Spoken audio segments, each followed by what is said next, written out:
Dear friends, I'd like to share with everyone a few words, maybe an inspiration, or a bit of an introduction to our soul. The neshama. The neshama is loosely translated as our soul, and as we will learn in future lessons that there are many components to the neshama.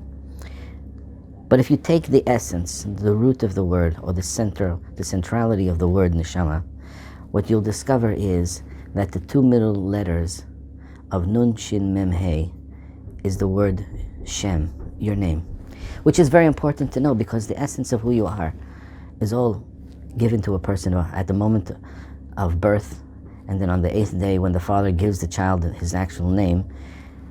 That comes to the father through a process of divine inspiration, because whatever is to be the mission statement of this child is all included in the name that he is presented with at the moment of birth. So your name is not random. It's the centrality of your soul. Not just is the centrality of your soul, and not just that it's the mission statement of your life, but it also includes in it a word that is very powerful. And that word is called Ratzon, your will. Ratzon is something that is above intellect.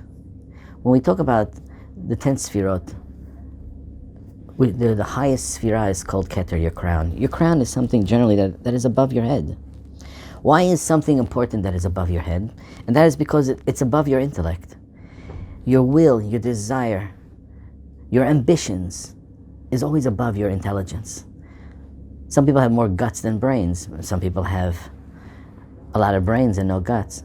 Well, the people that have more guts than brains usually make a bigger impact on the world. The people that think too much never get things done.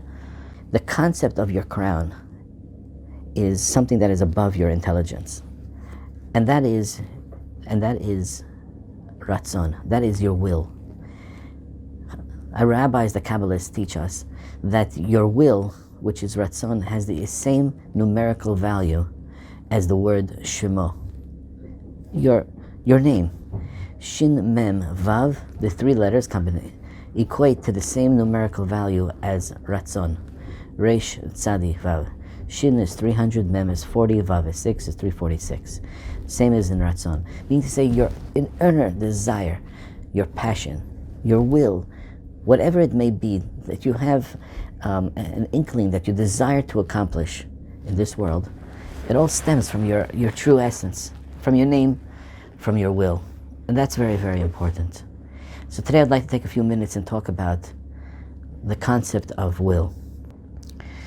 In the tefillah, we say, Potech et yadech, open your hands, umazbia, and satiate, lekol chai, to every human being, ratzon, a will. So literally it translates, it's a sgula to have your hands open and to meditate, that you should receive divine inspirations of abundance, of shefa. But what we're really saying here is, the mazbia should satiate lekol chai, to every living person, ratzon, the amount of will, so that they can personally accomplish what they want to accomplish in life. True, it requires effort.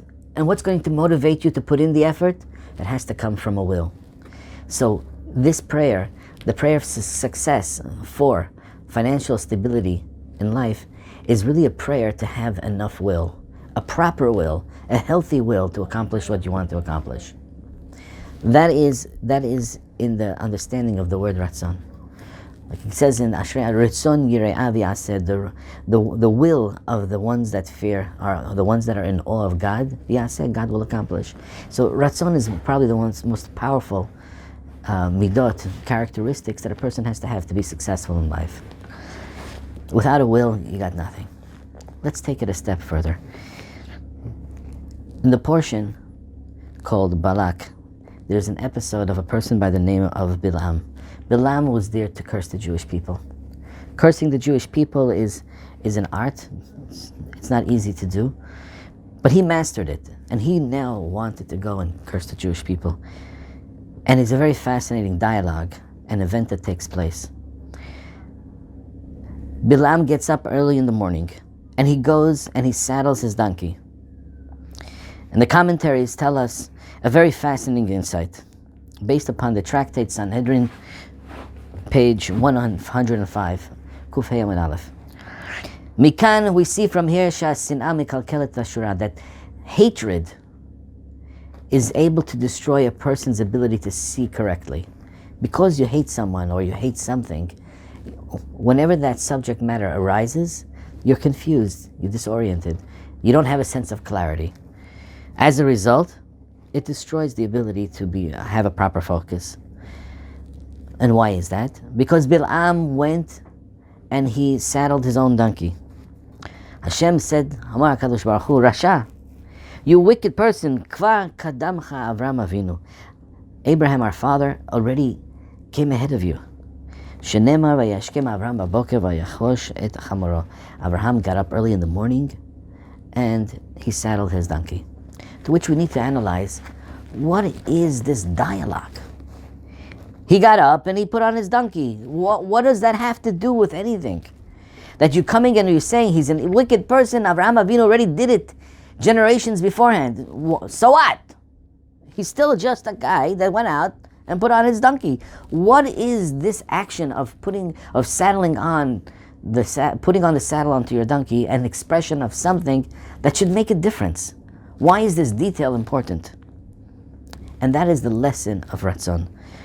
The concept of will. How do you know that somebody has a real will and a desire for something? It goes by the effort.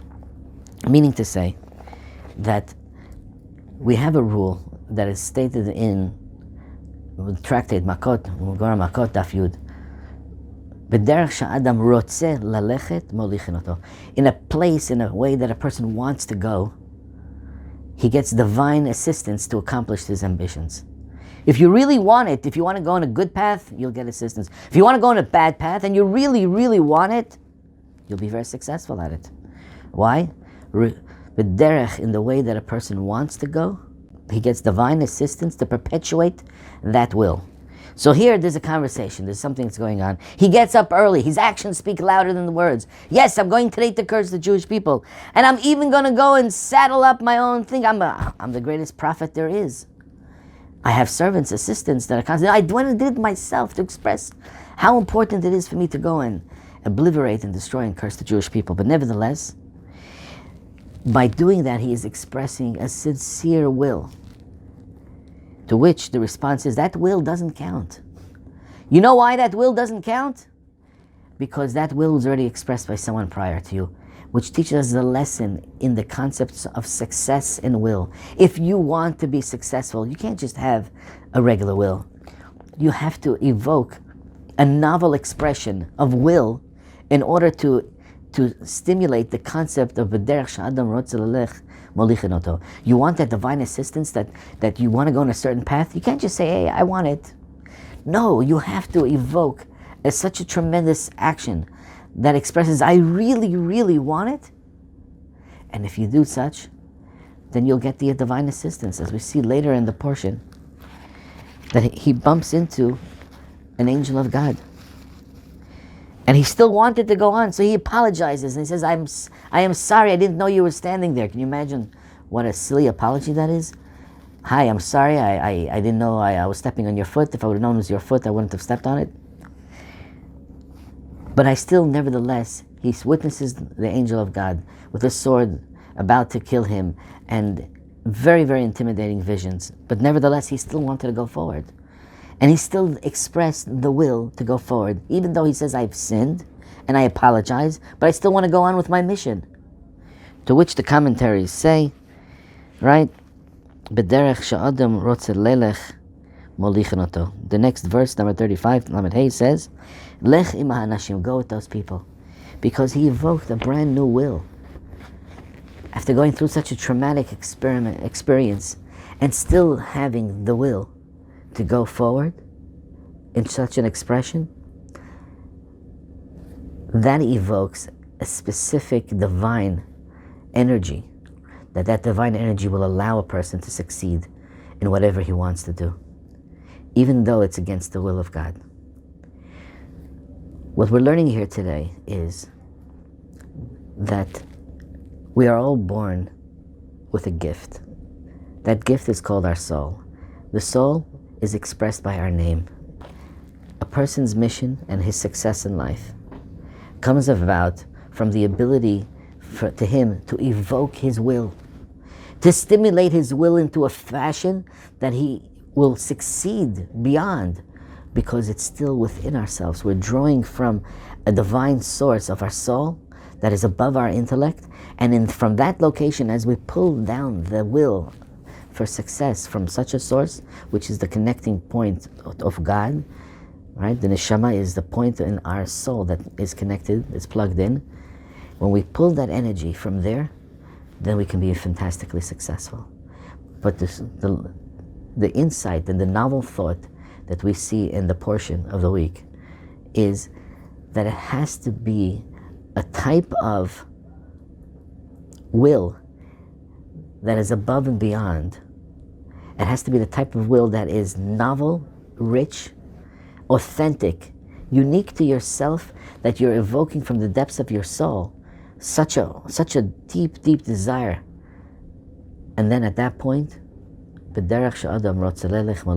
should all be very successful with our ambitions, and stay tuned to many other opportunities to learn various different secrets and skulot and gematriot and pnimiut Torah. Thank you.